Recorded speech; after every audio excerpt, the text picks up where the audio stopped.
Hello बच्चों, प्रश्न दिया गया है। प्रश्न को एक बार पढ़ लेते हैं। यदि ए बी सी एक धनात्मक पूर्णांक है तब सारणिक delta equal to a square x plus a b plus a c. दूसरी हमारी पंक्ति में है a B B square plus x b c. तीसरी पंक्ति में है a c plus b a c b c और सी स्क्वायर प्लस एक्स विभाजित होगा। पहला ऑप्शन है एक्स क्यूब से, एक्स स्क्वायर से, ए स्क्वायर बी स्क्वायर प्लस सी स्क्वायर से, या इनमें से कोई नहीं। ठीक है, तो आइए प्रश्न को हल करने से पहले प्रश्न की यहाँ पर मुख्य अवधारणा देख लेते हैं। मुख्य अवधारणा, ठीक है। तो इस प्रश्न से संबंधित जो इसकी मुख्य अवधारणा बनती है, तो यहाँ पर हम क्या करेंगे, सारणिक के प्रसार का उपयोग करेंगे। यहाँ पे हम सारणिक प्रसार का उपयोग करेंगे। इसको लिख लेते हैं सही से। हमें एक सारणिक दी गई है, इसी के प्रसार के माध्यम से हम इसको हल करेंगे। सारणिक का प्रसार, सारणिक प्रसार, ठीक है। तो आइए जो प्रश्न दिया गया उसको लिख लेते हैं। हमें फलन दिया गया एक डेल्टा इक्वल टू में एक सारणिक दी गई है। डेल्टा इक्वल टू यहाँ से दिया गया है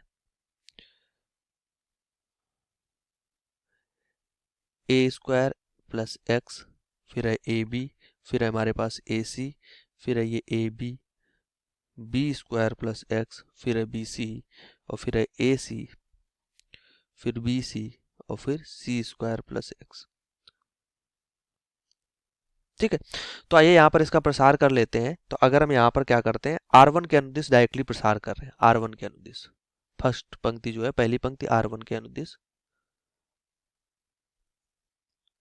प्रसार करने पर, तो अगर हम R1 के अनुदिश प्रसार कर रहे हैं तो ये लिखेंगे ए स्क्वायर प्लस एक्स, फिर क्या आ जाएगा हमारे पास, इधर से आ जाएगा बी स्क्वायर प्लस एक्स, ये हो जाएगा c square plus x minus b square सी स्क्वायर। ठीक है, फिर उसके बाद हो जाएगा माइनस का A B C square plus x, a B C square, ये आ गया दूसरा हमारा खुल के। ठीक है, अंतिम हमारे पास बन जाएगा प्लस का ए सी, ये हो जाएगा ए बी स्क्वायर सी, और माइनस इधर से गुणा करेंगे तो ये हो जाएगा ए सी गुणे किसका हो जाएगा, बी स्क्वायर प्लस एक्स का, तो बी स्क्वायर प्लस एक्स ये बन जाएगा। ठीक, ये हमारे पास प्रसार होके यहाँ पर निकल आया, ये ब्रैकेट हो गया यहाँ पर बंद। अब आगे हल करते हैं इसे।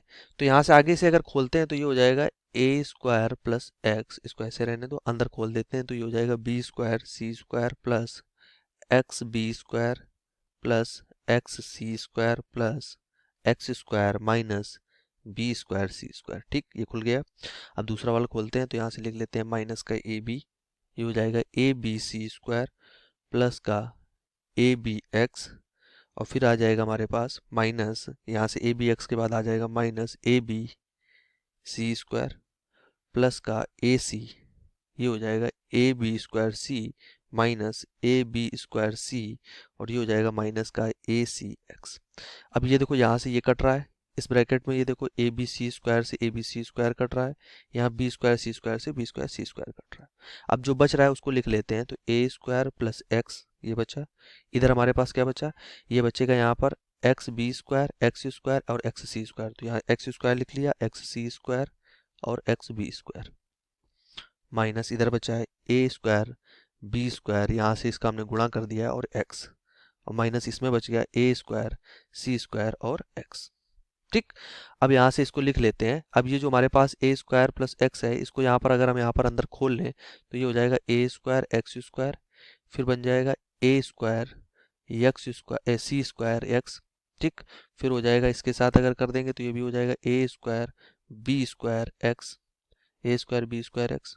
ठीक, और फिर हम एक्स को अंदर गुणा करते हैं तो प्लस का हो जाएगा यहाँ पे, यहाँ से हमारे पास क्या हो गया एक्स क्यूब, फिर x का इसमें करेंगे तो ये आ जाएगा एक्स स्क्वायर सी स्क्वायर, फिर एक्स स्क्वायर बी स्क्वायर। ठीक, अब ये माइनस का हमारे पास है a square b square x minus का a square C square x. अब माइनस का a square C square x ये प्लस का है। ठीक, ये है माइनस का a square b square x, ये प्लस का है। ठीक, तो हमारे पास अब क्या बच गया, अब बच गया ए स्क्वायर एक्स स्क्वायर, इधर से बच गया प्लस का x cube plus x square सी स्क्वायर और प्लस का एक्स स्क्वायर बी स्क्वायर। अब पूरे से हम क्या करते हैं, एक्स स्क्वायर कॉमन निकाल लेते हैं, तो ये बचा ए स्क्वायर बी स्क्वायर, इससे बी स्क्वायर बच जाएगा, इससे सी स्क्वायर बच जाएगा, और यहाँ से केवल प्लस का एक्स बच जाएगा। ठीक।